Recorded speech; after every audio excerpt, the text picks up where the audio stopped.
Hello මොකද වෙන්නේ? අපි අද ආන් අතන පොකුණක් හදන්න යන්නේ හරිද? ඊට පස්සේ ඇලෙන් ගිහිල්ලා මාළු අල්ලන් ඉවරලා මේකට දානවා. කඩේ මාළු දාන්නේ හරිද? මේ මම කඩේ මාළුන්ට කැමති නෑ. උන් පාට පාට හෙන කැතයි මට. මේ ඉතින් මේක හදන්න එච්චර අමාරුවක් නෑ හරිද? මම හදන විදිය බලාගත්තොත් එහෙම ඔය කට්ටියට ගෙදර එක හදන්න පුළුවන්. සාමාන්‍ය අවුරුදු කීපයක් ඒක පාවිච්චි කරන්න පුළුවන්. ඔය කට්ටියට පොකුණක් හදන්න උවමනාවක් තියෙනවා නම් සිමෙන්ති අනම්මනම් ගල් වැලි ඔය දේවල් ලොකුවට වියදම් කරන්න ඒ කියන්නේ නිකන් දැන් එහෙම කළා හැමදාම තියෙන්න පොකුණක් හදලා තීරුමක් නැහැ වගේ හිතනවනම් මේ විදිහට කරලි වෙලා ඔය කට්ටියටත් පොකුණක් හදා ගන්න පුළුවන්. හරිද? ඉතින් මේ තව දෙයක් කියන්න ඕනේ දැන් මම වීඩියෝ දානවා. හරිද? වීඩියෝ දාලා ඉවරලා ඔයගේ subscribe කරන්න කියන්නෙත් නැහැ. මම පටන් ගන්නවා ඉවර කරනවා. ඔය ටිකනේ මම කරන්නේ. ඉතින් ඒ තියෙද්දිත් මේ සමහරලාට කමෙන්ට් එකක් වැටෙන්නෙත් නැහැ subscribe වැඩි වෙලා. හරිද? ඉතින් ඒ කියන්නේ කමෙන්ට් නොකර subscribe කරනවා කියන්නේ ඉතින් මේ ඒ කියන්නේ බයින්නේවත් නැහැ. ඉතින් කමෙන්ට් නොකර subscribe කරනවා කියන්නේ ඉතින් සාමාන්‍යයෙන් මට මොකක්ද කැමැත්ත තියෙන හින්දානේ ඉතින් එහෙම වෙන්නේ. ඉතින් මේ වෙලාව වෙනකොට 5980ක් විතර 80 නේ 20ක් විතර ඇවිල්ලා තියෙනවා subscribers. හරිද? ඉතින් ඔය කට්ටියට බොහොම ස්තුතියි මේ subscribe කරනවාට ඉතින්. හරිද? කමෙන්ට් එකක්වත් නැහැ like කරනවා කොහොමත්. කමෙන්ට් එකක්වත් නැහැ subscribe වැඩි වෙනවා. ඉතින් බොහොම ස්තුතියි මේ ඉතින් මේ වෙලාව මේක දානකොට සමහර 6000 විතර වෙලාදී ඒක ප්‍රශ්නයක් නැහැ. ඉතින් ඔය කට්ටිය මේ වීඩියෝ එක දාගෙනකොට subscribe කීයක් විතර තියනවද කියලා වෙලා කමෙන්ට් එකක් දාගෙන යන්න. එතකොට මට පොඩි ආතල්ලයක් එනවනේ. මෙයා බලනකොට මෙච්චරක් දීලා. ඉතින් එහෙම පොඩි මේකක් එන හින්දා ඉතින් පුළුවන් නම් කරා යන්න නැත්නම් අවුලකුත් නැහැ. මේ හරි එහෙනම් අපි වැඩේ පටන් ගමු. දැන් අපි මෙතන තමයි පොකුණ හදන්න යන්නේ. හරිද? මෙතන මේ වගේ රවුමට හදන්න තියෙන්නේ. හරිද? ඉස්සරෝ මේ ටික කපා ගන්න ඕනේ වලක් වගේ වෙන්න. පස්සේම දාලි වල පොඩ්ඩක් ඉස්සෙන්න වල වගේ හිටින විදියට හදා ගන්න ඕනේ. මෙතන මම මේ තෝරාගත්තේ දැන් මෙතන ගහක් තියෙනවනේ පොඩි පැලයක්. ඒකත් එක්ක මෙතන පොකුණක් වගේ තියෙනවට අමුතු ගතියක් තියෙනවා. හරිද? අනිත් එක දැන් මගේ මේ වැඩේට මේ ගල් අනම්මනම් ඕනේ. මේ හරිය සාමාන්‍යයෙන් ගල් තියෙනවා මට ඕන විදිහට. එතකොට මට අමුතුවෙන්ම ආයාසයක් දරන්න ඕනේ නැහැ ගල් හොයන්න. ඔය වගේ වැඩේට ඒ කියන්නේ අමුතු මහන්සියක් වෙන්න ඕනේ නැහැ මේ වැඩේ කරද්දි. ඉතින් මෙතන ඉස්සරෝම මේ වල හදා ගන්න තමයි තියෙන්නේ දැන්. අපි ඒක පටන් ගමු.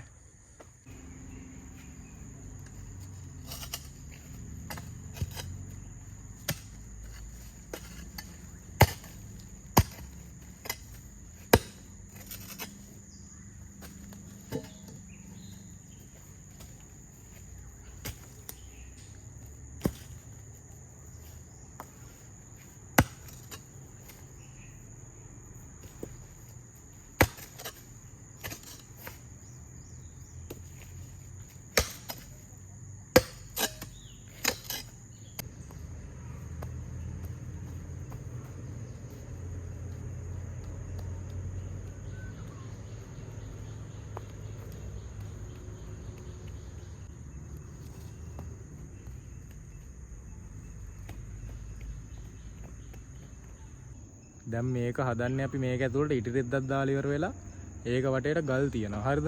ඊට පස්සේ ඉටි රෙද්ද වැහෙන විදිහට ගල් තියන්න ඕනේ. එතකොට දැන් ඉටි රෙද්ද තියෙනකොට ඉටි රෙද්ද හයිය නැහැනේ. ඔය උඩට ලී කෑල්ලක් මොකක් හරි වැටුනොත් එහෙම අනිවාර්යෙන් ඉටි රෙද්ද හිල් වෙලා ඉවරලා වතුර යනවා. හරිද? ඒ හින්දා අපි ඉටි රෙද්ද වැහෙන විදිහට හැමෝම ගල් කැට තියන්න ඕනේ. එතකොට මේ ඉටි රෙද්ද දිරනකන් ඉතින් පොකුණ තියනවා. හරිද? ඒ කියන්නේ මොනවත් වැටුනට ඒක මේ ඉටි රෙද්ද හිල් වෙලා ඉවරලා වතුර යන්නේ නැහැනේ.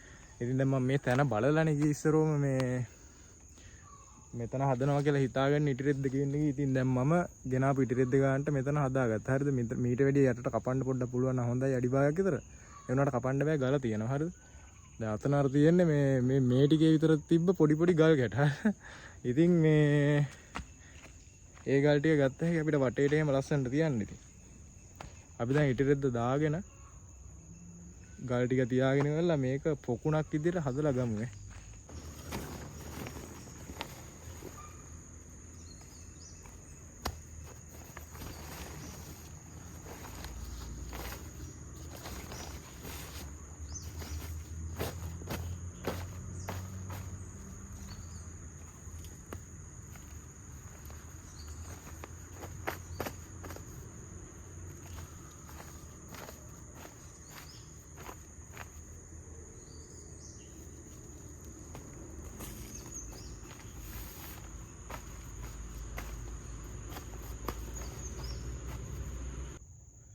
දැන් අපි ඉටිරෙද්ද දාගෙන ඉවරයි හරිද?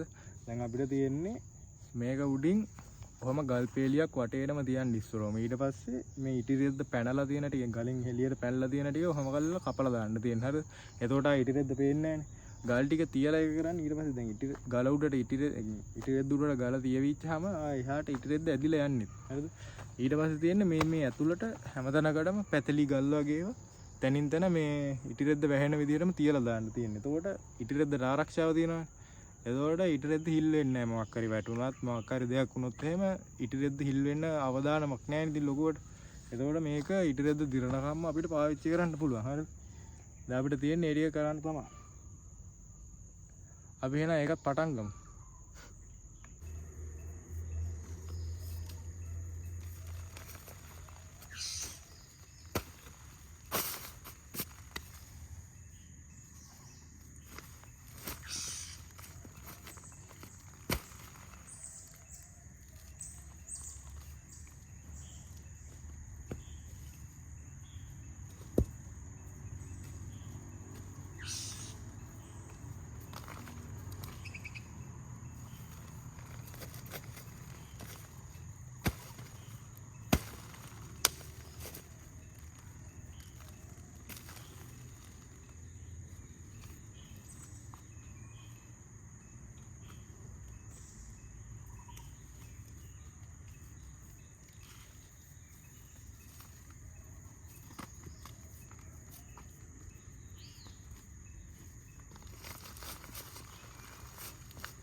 දැන් අපි මේ ගල් ටික වටේටම තියාගෙන තියෙන හරිද?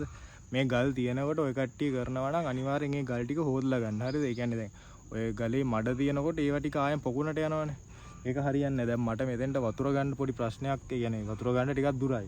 අතන ගියක් තියෙනවා. ඒ අපේ ගෙදරත් නෙමෙයි. හරිද? ඒ වුණාට මේ හරියට දිග බටයක් නැහැ. එතකොට මට වතුර බාල්දි වලට ගේන්න වෙනවා ඔය ගල් ටික හොදන්න. හරිද? බාල්දි 20ක් 30ක් වක් ගේන්න වෙයි. මඩ හොදන්න කලේසි නෑනේ.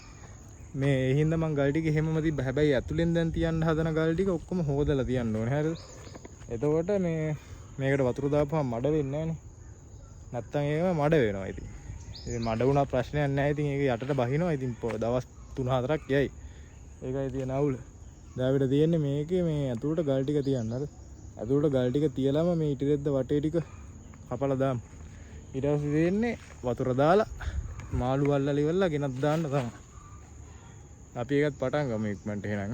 දැන් ඔන්න අපි පැතලි වර්ගයේ ගල් බාල්දියක් ගෙනල්ලා තියෙන්නේ. හරිද? දැන් තියෙන්නේ අපිට මේකේ ගල් ටික අහුර ගන්න තමයි. හරිද? මේවා හොදලා කරලා ඔක්කොම කරලා ගෙනල්ලා තියෙන්නේ. නැත්තම් ඔය කට්ටියටත් අමාරුයි මටත් අමාරුයි. හරිද? දැන් මේකේ සිද්ධිය වෙන්නේ මෙහෙම. හරිද? ඉස්සරවම ලොකු ගලක් මෙහෙම මැද්දෙන් තියා ගන්නවා. මේක තියද්දිත් පරිස්සමෙන් තියාගන්න. මේ අතාරින්න එපා, මූද් කරගන්න එපා. එහෙම වුණොත් එimhe ඉටිරෙද්ද හිල් වෙන්න ඉඩ දෙනවා. ඊට පස්සේ වතුර යනවා. හරිද? ඊට පස්සේ ආයෙ මුලින් ඉඳන් වැඩේ පටන් ගන්න වෙයි. මෙහෙම මුලින් ගලක් තියාගෙන ඊට පස්සේ මේක වටේට කොහොම ගල් ටික කොහොම තියාගෙන මේ මැද ඉඳන් උඩට තියාගෙන යන්න ඕනේ. හරිද? එතකොට මේ හරියට එනකන් ගල් තියන්න පුළුවන්. මොකද අර ගලට හේතු වෙනවනේ කොහොම එකින් එක. එතකොට තියාගෙන ගිය හැකි. දැන් අපිට තියෙන්නේ ඒ විදිහට ගල් ටික කොහොම ලස්සනට තියාගෙන යන්න තමයි.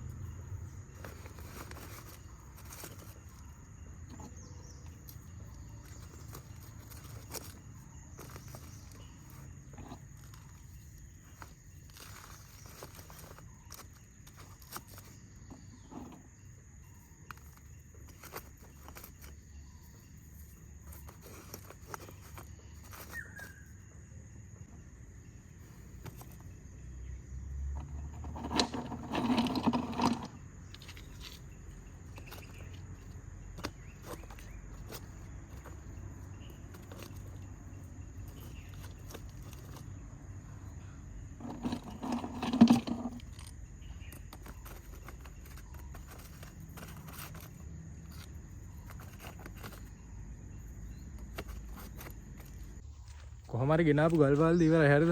මට හිතෙනවා තව ගල් බාල්දි දෙකක් නැත්තම් තුනක් යයි කියලා. ඒ කියන්නේ දැන් ඔය ඕකේ ගල් වලින් වහ ගන්න තරමට තමයි මේ පොකුණේ ක්වොලිටි එන්නේ. ඒ කියන්නේ එතකොට ඉටිරෙද්ද පාවිච්චි කළා කියලා පේන්නේ නැහනේ. පේන්නේ නැති වෙන තරමට අපි ඒක මේ හදා ගන්න ඕනේ. ගල් වලින් වහලා කරන්න පුළුවන් ඔක්කොම කැටයන් දාලා ඉවරලා මේ වැඩේ කරන්න ඕනේ. එතකොට ඉටිරෙද්දක් පාවිච්චි කළා කියලා පේන්නේ නැහනේ. එතකොට මේ අමුතු කොලිටියක් තියෙනවා ඒකේ. ඉතින් මේ දැන් ඉක්මනට ඒක ඉතුරු ටිකත් මට කරන්න ඕනේ. නැත්තම් එහෙම මට ඕක දැන් එපා වෙනවා. හරිද? ඒ කියන්නේ මට වැඩක් පටන් ගත්තාම ඒක ඉක්මනට ඉවර කරන්න ඕනේ. අවසානයක් දකින්න ඕනේ සීන් එකක් තියෙනවා. ඉතින් ඒ හින්දා අපි ඒක ඉතුරු ටිකත් කරමු.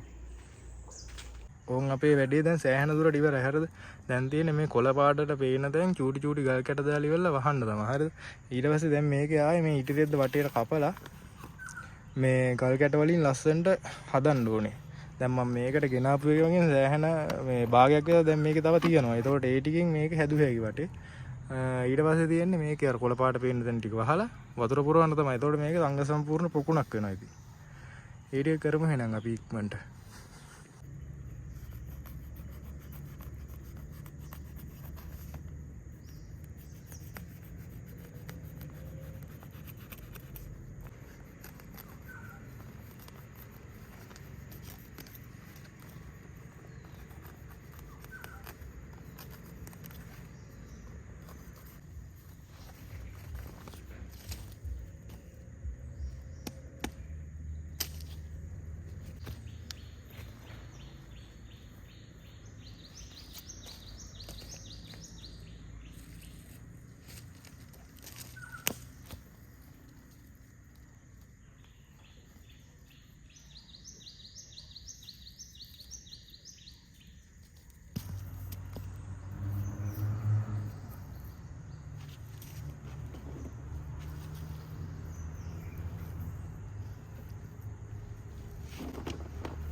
අපිට වැස්සෙන් සුළු බාධාවක් ඇති වුණා. හරිද? වහිනවා. මේ වතුර නිකම්ම පිරෙයි වගේ පුරවන්න දෙයක් නැහැ. අපි වැස්ස පායනකම් පොඩ්ඩක් බලමු. තෙමෙන්න බෑ බොරුවට. තෙමෙන්න පුළුවන් ඒ වුණාට මේ මේක තෙමෙනවනේ කැමරාව. ඒක සෙට් වෙන්නේ නැහැ. අපි වැස්ස පෑවුවහම බලමු මොකක් හරි කර.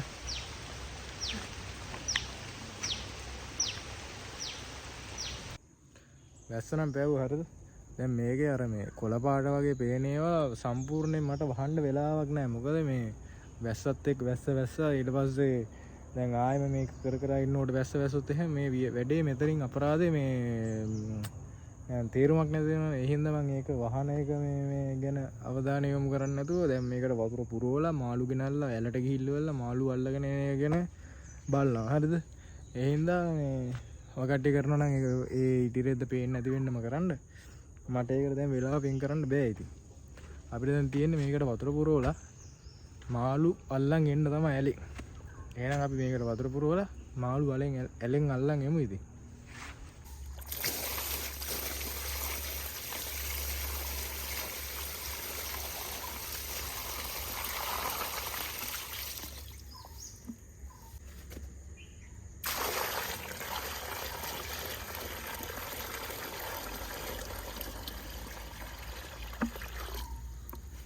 හරි දැන් අපිට වතුර පුරවන්න පුළුවන් උපරිම මට්ටමට පුරවගෙන තියෙන්නේ. හරිද? තියනවා නිකන් නම්බර එකට. හරිද? මේ වතුර පොඩ්ඩක් බොර ගතියයි ගල්ලේ කොච්චර හොදලා ගත්තත් මේ පොඩ්ඩක් හරි මඩ හිටිනවනේ. ඉතින් ඒ ටික ඉතින් යවන්න බෑ. මේක හෙට වෙද්දි නම් පෑදෙයි. මේ අඩිය පේනවා. මේ ලොකුවට බොර නෑ. මේ දැන් අපිට තියෙන්නේ ඇලට ගිහිල්ලා මාළු ටිකක් අල්ලන් මේකට ගෙනල්ලා දාන්න තමයි ඉතින්. හරි මං ඇල ගාවට නම් ආවා. හරිද? මම කල්පනා කරේ එද්දි මේ දැන් අපි පොකුණට වතුර පිරෙව්වනේ. පුරවල ඉවරලා බැලුවේ නෑනේ වතුර යනවද නැද්ද කියලා. ඒ කියන්නේ දැන් මම කොච්චර පරිස්සමෙන් මේ වැඩේ කරා සමහර විට මගේ අතින් ඉටිරෙද්ද හිල්ලලා තියෙන ඉඩ තියෙනවා. හරිද? එහෙම වුණොත් එහෙම වතුර යනවා. එහෙම වුණොත් එහෙම මාළු ටික පව්. දැන් ඕකට ගිහිල්ලා වැඩිපුර ගිහින් දැම්මොත් එහෙම මේ මට ඕක නිතරම බලන්න බෑනේ. කියන්නේ අද දවසේ කොහොමද 3-4 පාරක් ගිහින් බලනවා. ඒක නෙමෙයි ප්‍රශ්නේ. ඒ කියන්නේ හිතන්නකො දැන් චූටි හිලත් තිබිලිවල උදේ නැගිටිනකොට ඒ කියන්නේ රෑ නිදියගෙන ඉවරලා උදේ නැගිටිනකොට මේ වතුර ගිහිල්ලා තිබ්බොත් එහෙම සෑහෙන එහෙම වෙන්නත් ඉඩ තියෙනවා නේ. හින්දා මම කල්පනා කරේ මාළු එකෙක් දෙන්නෙක් දාන්න. හරිද? ඊට පස්සේ කෝකටත් ගිහිල්ලා 3-4 පාරක් බලනවා මේ වතුර අඩු වෙලාද කියලා. එහෙම වුණොත් එහෙම අවුලක් තිබ්බේ නැත්තම් අපි ආයෙ මේකට ගිහිල්ලා මාළු ටිකක් අල්ලන් ගිහිල්ලා දාමු. හරිද? එහෙනම් දැනට දෙන්නෙක් 3 දෙනෙක් 4 දෙනෙක් විතර දැම්ම නම් ඇති කියලා හිතනවා මට. එහෙනම් අපි මාළු අල්ලමු.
හරි පොකුණට දාන්න මාළු 4 දෙනෙක් අල්ලගත්තා. හරිද? මේ ඉන්නේ මාළු 4 දෙනා. දැනට මුන් 4 දෙනා ඇති. එහෙනම් අපි මුන් ටික ගිහිල්ලා දාමු. හරිද?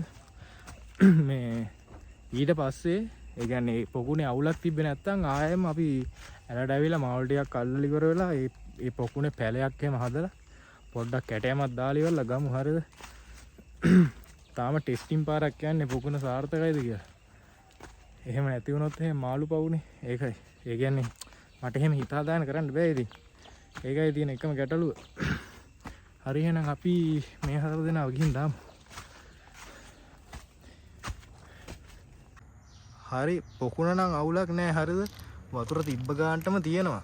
ඒ වුණාට අපිට තාම ෂුවර් නෑනේ මේක. දැන් පොඩි හිලක් තිබ්බොත් එහෙම මේකෙන් යන්න වෙලා යනවනේ ඉතින්. මේ ඔය කට්ටිය ගන්නවා නම් මේ වැඩේට පොඩ්ඩක් ඝනකම ඉතිරෙදි තියෙන්නේ. ආන් ඒකක් ගන්න අර දිලිසෙන වගේ හීනී ඉතිරෙද්ද ගන්න එපා. ඒක එච්චර හයිය නෑනේ. ගන්නවන්න අර ඝනකම එක ගන්න. මේක නම් මට ෂුවර් ඉතින් මේක අවුලක් වෙන්නේ නෑ. එහෙනම් අපි මාල් ටික දාමු.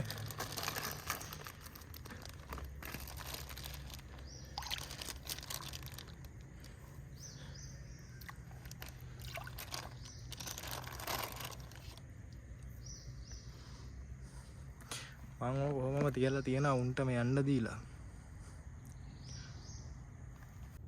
ඔන්න පොකුණට මාළු ටික ගියා. හරිද? ඕන් යනවා මාළු. දෙක උන්ව එහෙම නැතුව මේ කැමරාවට ගන්න බෑ. උන්වම මේ හිතලා ඉවරලා උන්වම ගන්න බෑ. හරිද? උන් ඒ තරමට වේගෙන් යනවා. බය වෙනවත් වගේනේ. මේ පොකුණේ අවුලක් නෑ. හරිද? අපි එහෙම වුණොත් එහෙම මේ ආයේ මේකට මාළු ටිකක් අල්ලලා ගෙනත් දාලා මේකේ මැද හරියෙන් මේ පැලයක් එහෙම හදමු ඉතින්. මේ පැලයක් එහෙම හදලා මාළු ටිකක් එහෙම ගෙල්ලලා ගෙනත් දාමු. එහෙනම් ඔහොම තමයි අද වැඩේ යන්නේ. හරිද? එහෙනම් තව වැඩකින් සෙට් එක. බයි.